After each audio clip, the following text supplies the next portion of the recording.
80% of Britain is still farmland, and yet less than 2% of the population has anything to do with agriculture at all. I've been involved with farming for nearly 40 years.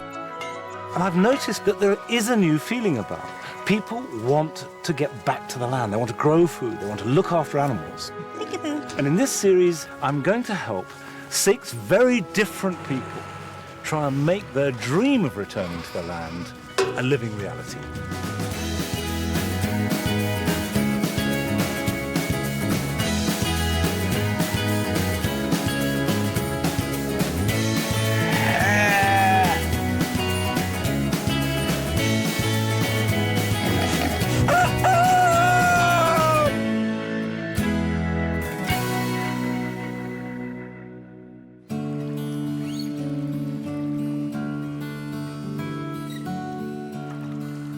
For most of us, Cornwall is a county where, if we're lucky enough, we get to spend our holidays.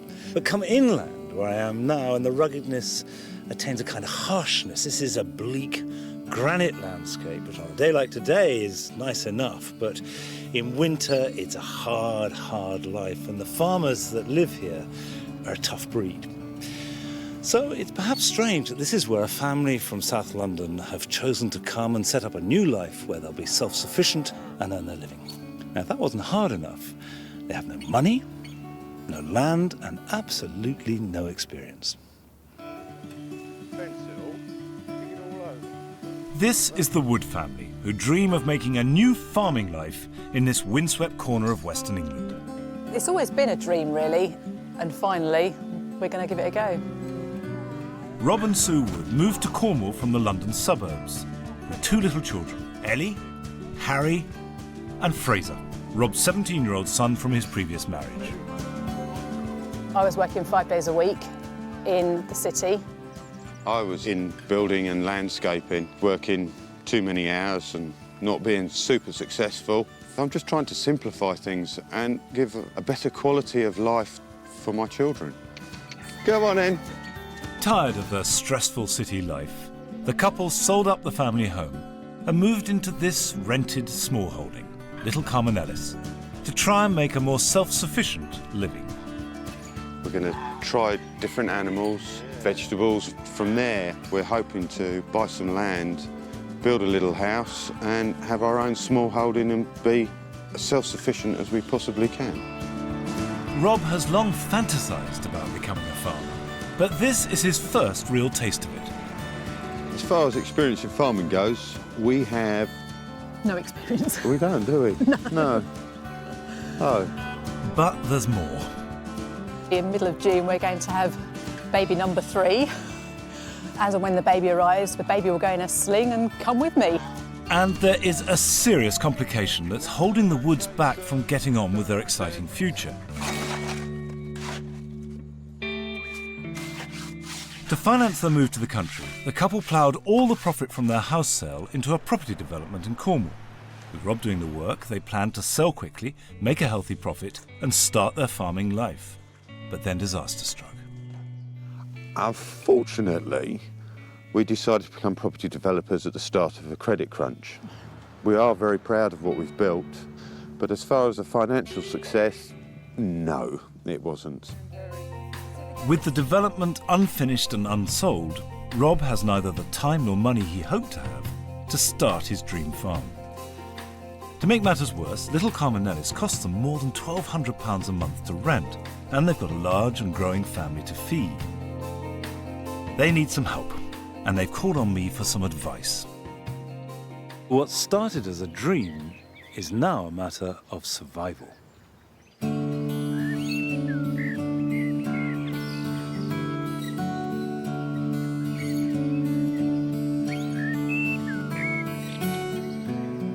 It's April. The growing season is already well underway, and I'm on my way down to meet the family. I'm driving right into inland Cornwall, and whilst it's beautiful, it can present quite harsh conditions in which to start up a smallholding, but that's what Rob and Sue Wood have decided to do, so it'll be interesting to see how it's shaping up. This is the first chance I've had to visit their setup and see how I might be able to help them. Hi, I'm Rob. This is my wife, Sue. Hi, nice to meet you. Nice to meet you. I would really like to see what you've got, to see what's here, before then we can talk about what you're going to do with it, or what your dreams are, or plans are, or whatever.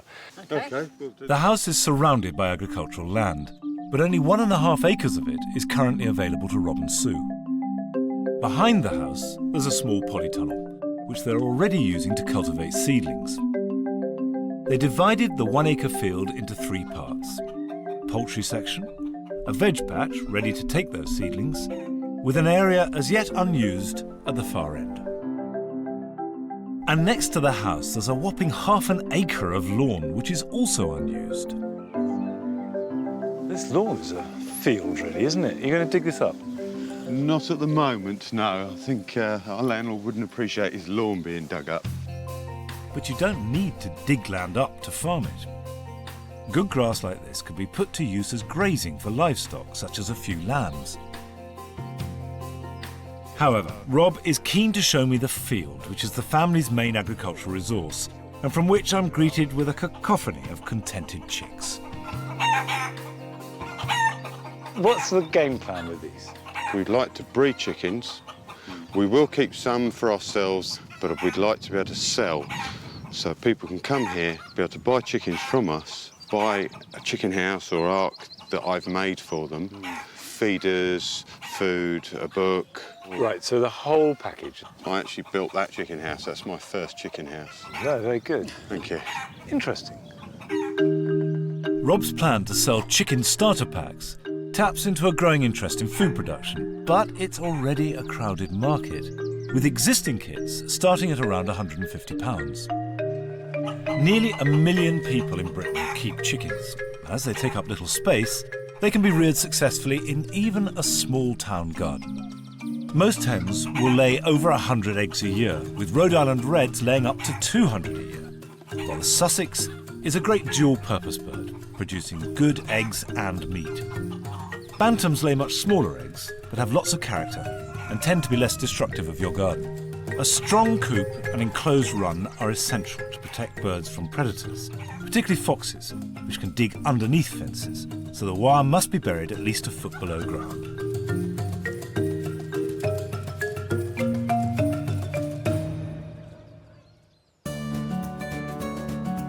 Next on the tour is the polytunnel. No, this was the previous landlord. Yeah, he loved to go to... In their pursuit of self-sufficiency, Rob and Sue also hope to produce all their own vegetables. The polytunnel is incredibly useful for this, but in its present state, it's far from the slickly run propagating setup I'd hoped to see. Have you always grown vegetables? No. We tried in the last house, literally just try a few seasons of growing things, but So between you, you've got some knowledge and a lot of enthusiasm, but perhaps not a lot of practical experience. no. Correct. Right, okay. Putting seedlings on the floor is inviting slugs to come and get them. Right, okay. So, your work surface, which is great, but it's a bit chaotic and a bit messy, and all that junk on top, that's what can go on the floor. Right. And your valuable seedlings Should go up. go up. The potential there is huge. So for beginners, they made a good start with their first seedlings, but their organisational skills are lacking. I'm hoping the veg patch is better thought through and hopefully has rich soil and good drainage. We managed to get John the farmer across the road to scrape the top off. When you say scrape the top off, what did you do that with? He did that with a digger. Right. The scraping off is deeply shocking. Oh, is it? Well, no, it's interesting. I mean, It was really the quick option. That's all we did quick it for. you option. didn't think of ploughing it. No. What you've done is you've lost the fertility you would have got from turning the turf, even with all the weeds, into the ground. Right. Because that would have rotted down in the ground, and that's got nutrients. So it's eccentric, but fine, you've done it. This is the topsoil that Rob has had scraped off for his vegetables. But if you look at it, it's lovely stuff. And all that's goodness that should be contributing to the vegetables. I think that was a real mistake. In their quest for self-sufficiency, Rob and Sue have rushed in like headless chickens. I'm keen to help, but they will have to learn to help themselves too.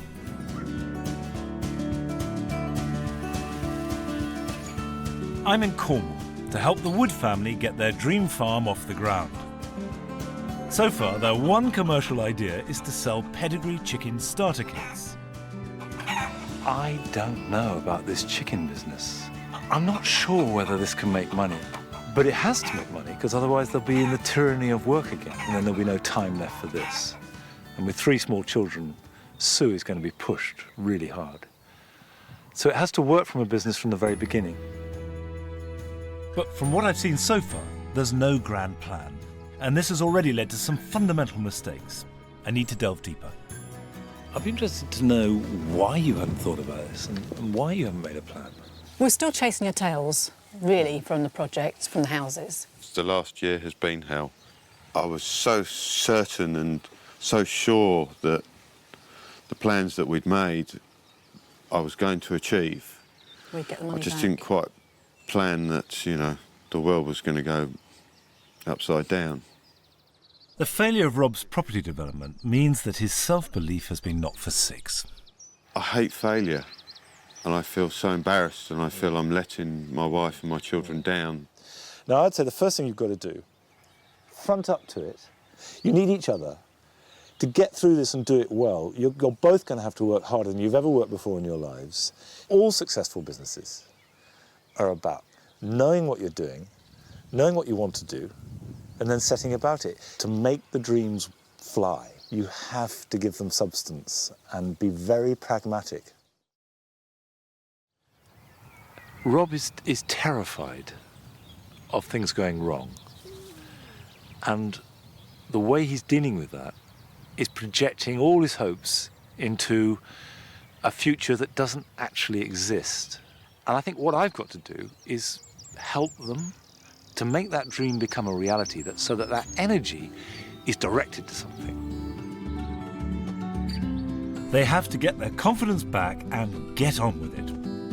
I want to give Rob and Sue my findings and suggest a simple, practical and achievable plan. And the reason I want to come in here, because it seems to me that this polytunnel is a perfect picture of your lives. It's a good space, it's productive, but it's completely chaotic. Okay. And I think the first thing you've got to do is sort this out. When I come back, I want to see this as a working, efficient space. Okay. Next on the agenda is the amount of land that's going to waste. Despite paying a small fortune in rent, they're not realising the potential of what they have here. They urgently need to put this land to use. I think the lawn you've got is a ridiculous luxury. You could fence off half of it and stick your lambs on there.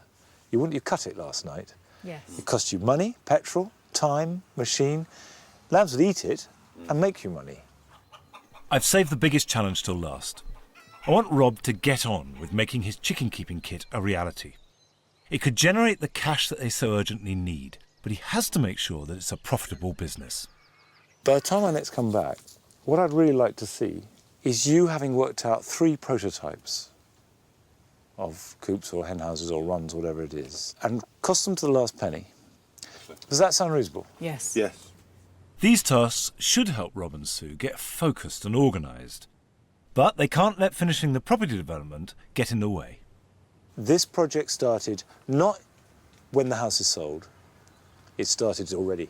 The train has already left the station, and you're on it, whether you like it or not. I think Monty's advice is really good, isn't it? Yeah. Well, it's middle of April now, and we want to get stuff done this year. We know we've got to get on with it now. So We've had a bit of a boot up the backside. bit of a wake-up call, yeah. Yeah, wake-up call. I want to galvanise Rob and Sue into thinking more like farmers. Their first priority is to do something productive with their wasted land. So I've arranged to send the family on a one-day animal husbandry course in neighbouring Devon. You're Rob. Nice to Rob. meet you. He's more used to them as time Under the goes on. supervision of John Bond, they'll get some exposure to a range of livestock, which should help them decide what would suit them best. So we're going to go down the farm and make a start on some of the animal things. To begin with, a little dairy farming. Calf shed. As a house cow would make the family self-sufficient in milk, butter and even cheese. John helps them to teach these calves to take milk from a feeder. Pop the milk in, you know, 1 bucket in each feeder. That's it. That's a good sign where he's flicking his tail. Don't forget, the bum end is the action end, where all this stuff comes out the other end, so you're likely to get a bit of gooey stuff. There we go. That's it. They seem really lovely, the calves. I think I've still got, hang on. Yeah, I've still got all my fingers, so that's good. The next option is sheep. Sheep is another favourite for smallholders to go on. You can have a quick feel of what they actually feel like, so quite warm, quite woolly. Sheep are relatively easy to look after, and weaned lambs will quietly graze and fatten up all summer before selling for meat at about twice their cost price. And the woods have plenty of grass just waiting to be grazed. Last, but certainly not least, pigs. I really hope Rob and Sue will consider trying some. From a smallholder's point of view, look, you've only got a small plot here of round about an acre-ish. Pigs are determined and powerful diggers and eat everything and anything they uncover. So a few pigs will quickly clear any weedy, neglected land. See how they've dug up this paddock? Nature's motivators, isn't it? Yeah. But has this visit helped Rob and Sue decide which animals they want? It's been an eye-opener to see everything condensed, to see a little snippet of the cows, the pigs, the sheep. I think the bit that I most enjoyed was the pigs. That's something I'd like to have a look at. In the last few months, it's been pretty much hell. Today just reinforced all my wants, needs, yearnings to get on with this small holding. So I'm really fired up again. So now Rob just needs to turn that enthusiasm into action. But it's not long before he's back at work on his property development. I can only really concentrate on one thing at a time. And the vital thing is, at this moment in time, is the houses. If I don't finish those and get the little money that we've got left back out of them, I can't do a small holding. I can't even contemplate or dream of doing a small holding. But with those huge outgoings draining away every month, and what's more, a baby due in less than 3 weeks' time, Rob must find a balance between farming and finishing the property development. Instead, most of the tasks I've suggested fall to Sue, who's so pregnant she's literally on her knees. I was trying not to get too involved with the vegetables, but Rob's been so busy trying to finish off the houses that Fraser and I have had to sort of step up and replace Rob, really. It's just a matter of timing. Vegetables can't wait.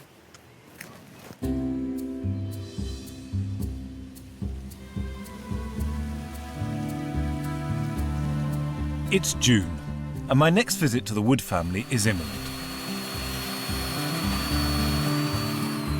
I had really wanted Rob to put as much time as he could into building and accurately costing 3 prototype chicken coops, but with only 1 day to go. Due to lack of time, I actually started it at 11 o'clock last night. I think I've probably got half an hour left to do, and it will be done.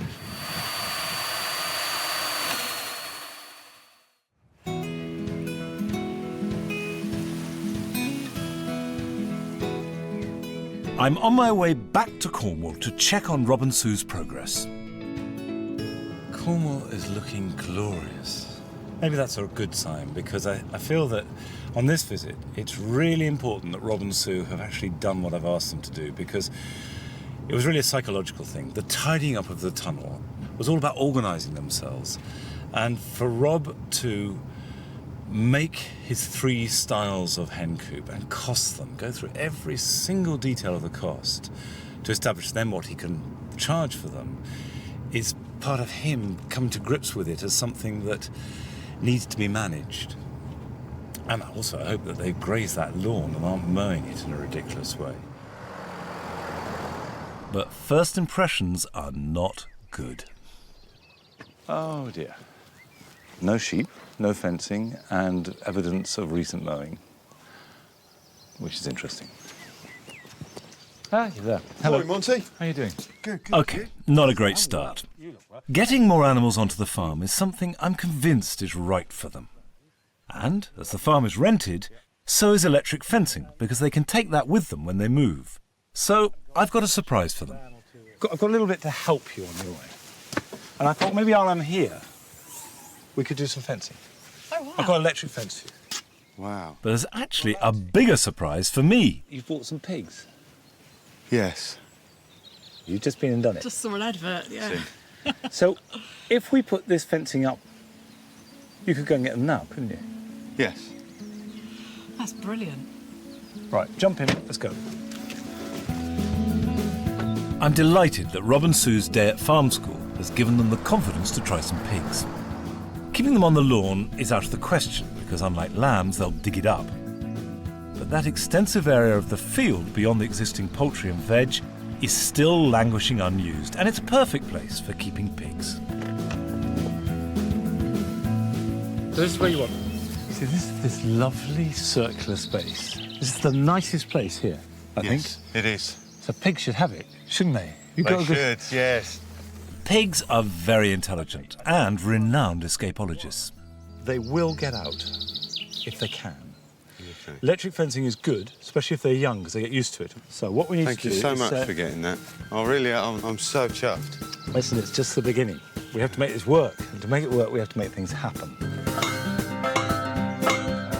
Electric fencing is used to keep animals in where you want them and out of where they shouldn't be. It's quick to assemble, so can easily be moved for strip grazing. The shock that the animal receives when it touches an electric fence will halt it, but not harm it. It can be powered by the mains, solar power, or as in this case, a rechargeable battery, whose charge will last for months. Fraser, just come and touch this wire, will you? You're young with a good heart. It's on low. It's on. It's on then. Good. Thank you, Fraser. It's funny how small things can change the situation in a big way. This morning, there was no energy here at all. And then Rob, entirely off his own bat, ordered these pigs. I'd got some fencing for the sheep, and suddenly an energy was created. If you can just tap into that energy, then everything is possible, and then dreams can fly. With the electric fence properly set up, we now need to dig the pigs a wallow. They'll love that. Sink it completely. We also need to make sure they've got fresh water to drink and shelter from both the hot sun and bad weather. It's nice. Rightio. That's it. Job done. Thank you. He's a great motivator, is Monty. That's partly because he just leads from the front. He's, right, come on, let's get and do it. Now, let's do Let's it. do it now. Bang. Which is great.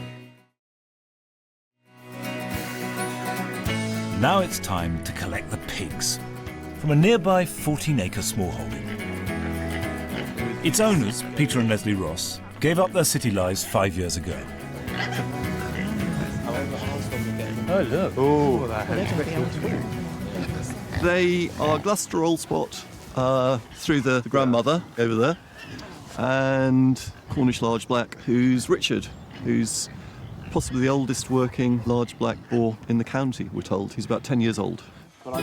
It's now up to Rob to decide which 2 piglets to choose and to wrangle them into the trailer. There's a nice girl. That one there. He's planning to keep one for breeding and the other to fatten up for meat. But before the family can go home with their piglets, there's essential paperwork to complete, as no animal can be brought onto their land without registering them to their agricultural holding number. This is a kind of passport for animals. There you go. thank you very much indeed. Pleasure. It was very interesting watching Rob and Sue's faces as we walked around here, because I could see what they were thinking. Because this is the perfect example of the small holding. This is what they want. And you've got 14 acres broken into lovely little fields on a human scale, and a husband and wife team sharing in it and living the good life together. But underpinning this, as they've made very clear, is just 365 days of hard work. And it seems you can't break that equation. If you want this lifestyle, you've got to commit absolutely to the work. Back at the farm, we introduce the pigs to their new home. Before long, the fence is providing its very effective but harmless message. I think that's working well. I'm helping the Wood family in Cornwall to achieve their dream of self-sufficiency. I set them the challenge of making and costing 3 prototype chicken coops, getting some livestock onto their unused land, and organising their chaotic polytunnel. You've had a tidy up. Yes. Fantastic. With the larger plants on the floor and seedlings up on the table, away from the slugs, Sue has transformed their polytunnel into a productive space. For somebody who hasn't grown an enormous amount of vegetables, I think it's really impressive what you're doing. Thank you. And the vegetables in question are not your standard fare. Sue's opted for some unusual varieties. Heritage or heirloom vegetables like Shetland black potatoes are varieties that were commonly grown by our grandparents' generation, but now are at risk of disappearing. Commercial farmers tend to use modern varieties that are bred specifically to mature and be harvested all together and have a long shelf life, rather than for flavour and productivity throughout the whole season. By trying out these older varieties, smallholders can provide superb veg with great flavour and protect their history. Growing heritage seeds will help preserve the seed stock for future generations. And if you save your own seed, it's a great way to save money too.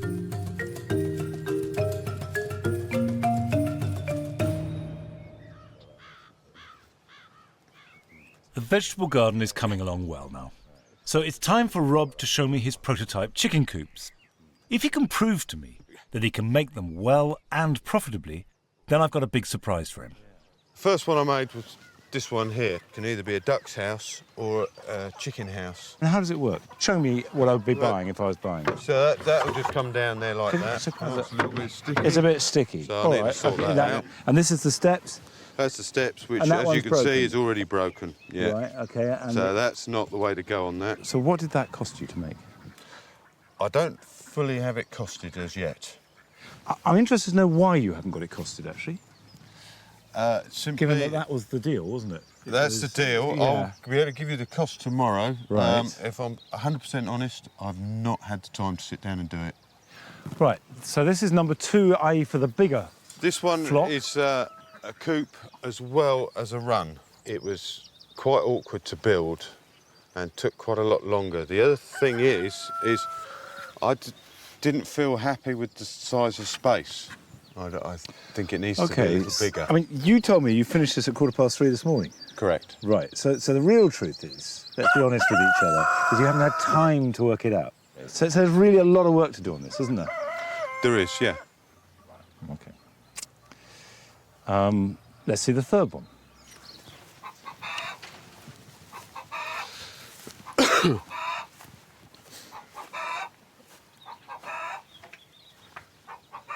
So how many hens would you keep in that? It's a one hen. This is a broody coop. Right. So this is for when your hen goes broody and you want her to sit on eggs. What puts me off is the real sort of cheap wood, you know. Okay. That was actually made of all scraps, and I would guess that if I went and bought all of that lot there, I'm looking at somewhere in the region of less than £15. Probably a 10. I tell you, Rob. I know exactly what you're going to say. Made of all scraps. You guess somewhere in the region. Yes. You were going to cost these for me, Rob. That's what I'm going to do tonight for you. You need to turn this into profit. And you only know what profit is if you know what your costs are.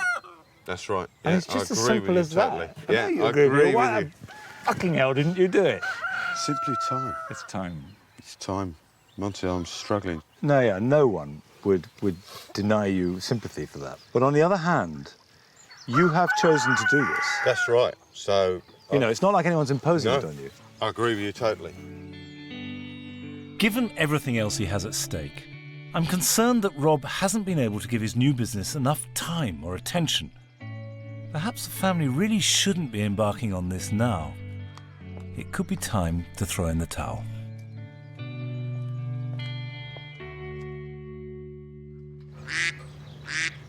It's a new day. I had planned to offer Rob a really special opportunity to launch his chicken kit business. But now I'm having my doubts. I decide to get the couple away from the farm for a serious talk. So we head for a peaceful Cornish creek a few miles away. I have to say, I was really disappointed. I felt, Rob, you let me down, really, because... Yeah, I did. And quite a big part of me feels that maybe we've gone far enough. It's not that we don't really want to do it. We said, yes, we're up for this, we're going for it. Then things have come into banks, credit crunches, etc., have come in and changed, moved goalposts and made it more difficult. Or maybe logic says is, really, we shouldn't be doing any of this or having any of these conversations until you sorted all that out. What do you think, Sue? I did say to Rob yesterday that I didn't think you'd come back today. Well, I'm going to give you a choice. And this is non-negotiable, OK? Okay. Either we call it a day, or you take this chance I'm going to give you. Because I had organised a stand at the Royal Show. It's the biggest agricultural show in the world, and I have booked a stand for 4 days for your chicken coops. That's in 1 month's time. Now, as they stand, I would be embarrassed for you to go there. So would I. But if you could get your act together, I think it would be a chance of a lifetime. But I need to know now whether you want to do that or not. Because if you don't think you can, we can cancel it. But at that point, I'm out.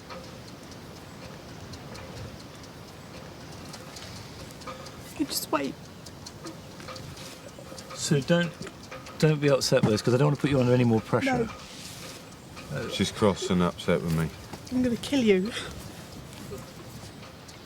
What would you like to do? I'd like you to get your shit together. Do you want me to do this? No, I want you... It's about what we talked about this morning. You've got to do an hour every night rather than 10 hours on the last night, Rob. Yeah, I've no, just I been agree. the same for 11 I agree. years. Yeah. I'll do it. Good. Thank Because you. I really hoped you would. And because I know you can. Okay. But you've got to prepare. You can't budget at the last moment. You just can't. Don't let me down. I won't. All right? I won't. Shit.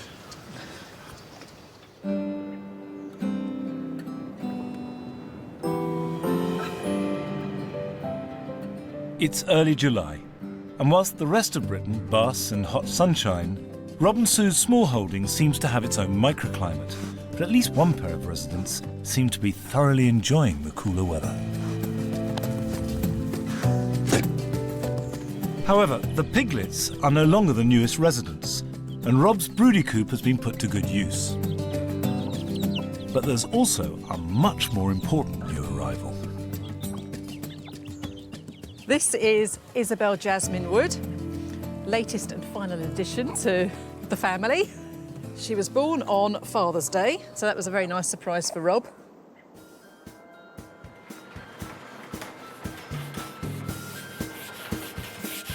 With yet another mouth to feed and my threats still ringing in his ears, Rob's upped his game and created a range of novel, top-of-the-market designs, and in particular, the chicken house.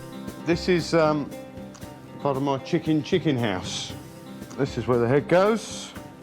Tail fits on here. This is supposed to be Cornish engine house. I've just got to crack on now and get this done. He's even decided to take 3 weeks off working on the property development so he can devote all his time to the new hen houses. The whole family pitches in to help get Rob and Fraser on the road to the Royal Show on time. I'm really excited. Can't wait. I think it'll be a good experience. Hopefully it'll be a big success and then we'll be busy for lots of money. After the last time of seeing Monty basically being told off, fair play, I think I deserved it. But you've got to be a very strong character to recognise, yes, you've made a mistake, but you know you can do this, and you've just got to try again. I'm not looking for much, really, from the show, just approval. That someone likes my designs. But there's no more room for self-doubt. It's time to set off.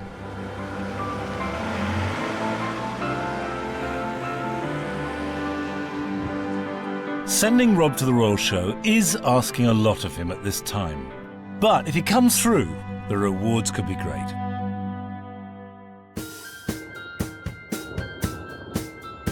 It's the 7th of July. The Royal Show has opened and so have the heavens. In protest, perhaps, since this is to be the very last Royal Show ever. For 160 years, the Royal Show has been the highlight of the British agricultural life. And to think that this is the last one is tragic. So Rob has just got in at the last moment to show what he can do on this, the biggest of all stages. And I do hope that he hasn't let me down. But before I track him down, I can't resist a quick and rueful look round. From superb best-in-breed livestock to big shiny tractors. It seems that huge-scale industrial farming has made general agricultural shows like the Royal increasingly redundant.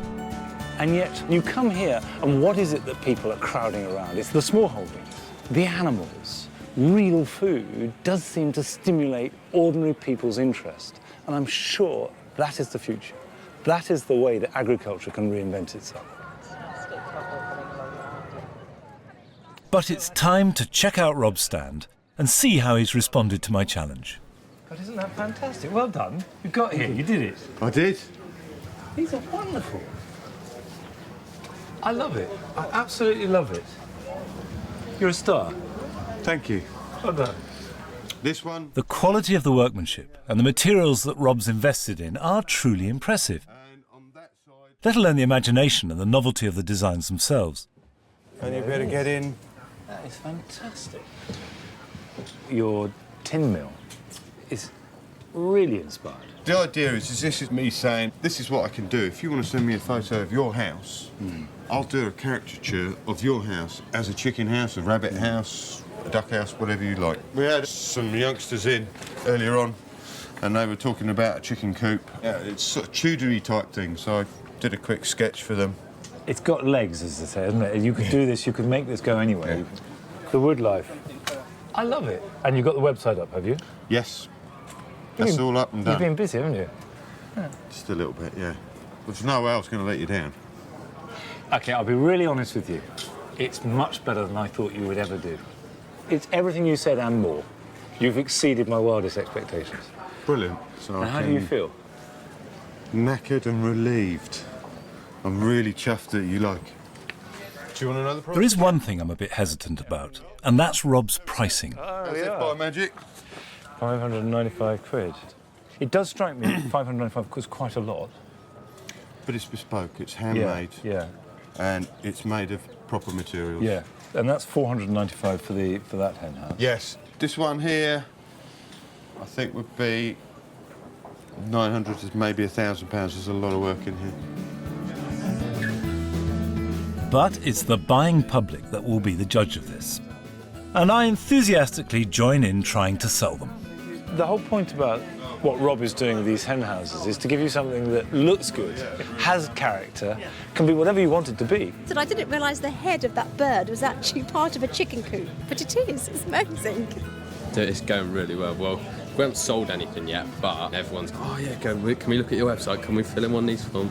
Like queuing up. Cheers, thank you. I think they're really good. I think whatever encourages youngsters to create an interest in where their food comes from. They look fantastic. I mean, especially what he was just saying about, even take a photo of your house and try and match it. That seems like great fun, yeah. The show will last for another 3 days. But at the end of the first, things are looking positive.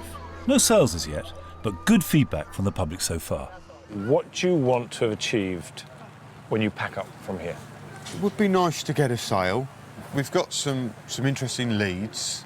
I think the main thing for me to get from here is experience and reactions, trying to understand really perhaps what the public wants. Have you spoken to Sue? Yes. You told her things are going well? Yes, she rang me up and said, well, tell me, does he like them? Yeah. Does he like them? I said, yes, darling, he does. He certainly does. I know it's been difficult. Yeah. I know it has been tough. So what I would be fascinated in is next time we meet to know how the whole experience went and also where you go from here. I'm trying to help Rob and Sue Wood realise their farming dream in Cornwall. Well done. You got it. You did. The really good news is that since returning from the Royal Show, Rob has finally sold both the houses he's been building, although at a loss, leaving him free to concentrate on his new enterprise. I've got to get these chicken houses, etc., going full steam. But it's going to be hard. But I have to do it because I have to look after my family.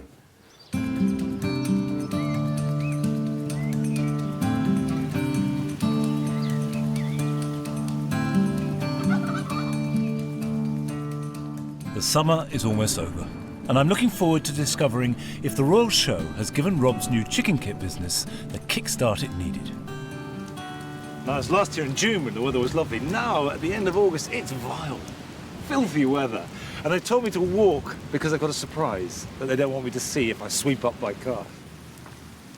Hello. Hi, Monty. Lovely Cornish weather. That's beautiful. Very wet. You're looking fantastic, though. On one of your first visits, you mentioned that my lawn was a luxury. So this morning I went up and picked 4 new lawnmowers up. At last, Rob has fenced in that whopping great lawn, ready to contain its dainty new inhabitants. Come on, girls. Come on, how'd you come? There you go. That was quick. It's nice that Rob won't have to come out here 2 hours a week, up and down on his tractor, cutting the grass, and I can find 2 hours of other jobs for him to do in the house. It's very nice to see you. Can we have a cup of tea in the dry? Come on in. Idea. I'm soaked. But there's more than a cup of tea waiting for me. There's a real treat, a wonderful lunch, cooked from ingredients almost entirely produced by them on their own land. We've got the Shetland black potatoes. Right. Or tomatoes, yep. Your eggs. Yes, eggs in the Spanish omelette. This is fantastic. It is. It's a feast. When I last saw Rob, he got to the Royal Show, he had done what he said he was going to do. Where did things go from there? We mainly had positive remarks. We did have a few criticisms. Such as? You need a lot of eggs a day to pay for that. The feedback that I got when I was hanging around your stand at the Royal Show, people were saying, do you do Wendy houses, do you do tree houses, do you do that sort of thing? Funny you should say that. Really? Rob's chicken coop prototypes have generated an £800 commission from a Royal Show visitor to design and build a dovecote. This is great news and shows how the business could expand into many different areas. Do you remember when we first met? You were going to do kits. Yes. You were going to provide the chicken coop, the chickens, the feed, lock, stock and barrel. What's happened to that idea? That idea is going to happen in the next month or two. It's all going to really start motoring along because I will have my full attention on it. As I take a final look round, it's evident that Rob does have real skills.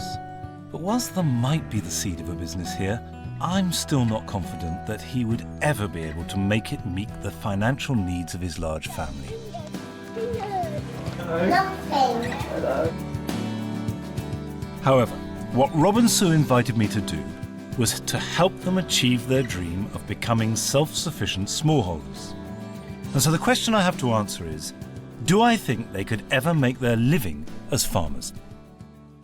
I remember earlier on you said to me that really your goal was to live off the land, to be self-sufficient as far as possible.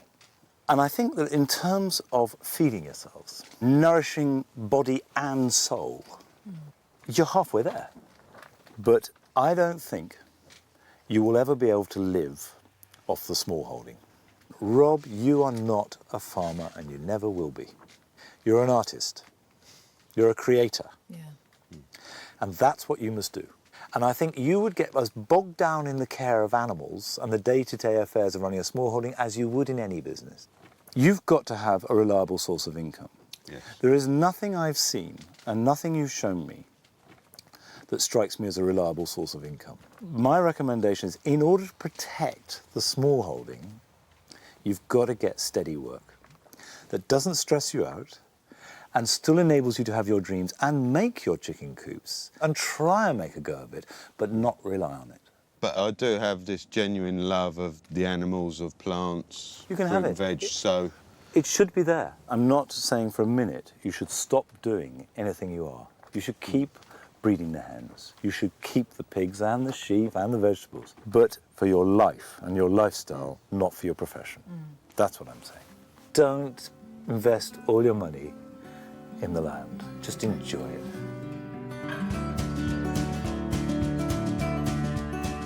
Basically, I think it was really what I was probably expecting, because there are very few people that can make a good living off smallholding. But hopefully, if we work hard enough, who knows? Let's go back to the beginning of this story. I wanted to see if somebody with no money, no knowledge, no experience, no land, but a dream could make a go of it as a farmer, as a smallholder. And I think what we've discovered is that dreams aren't enough. If Rob was going to make this work, then at some point he had to get much more practical, and that's not in his nature. He's a dreamer, and good luck to him. But his future and the happiness of his family is not going to be built from this land.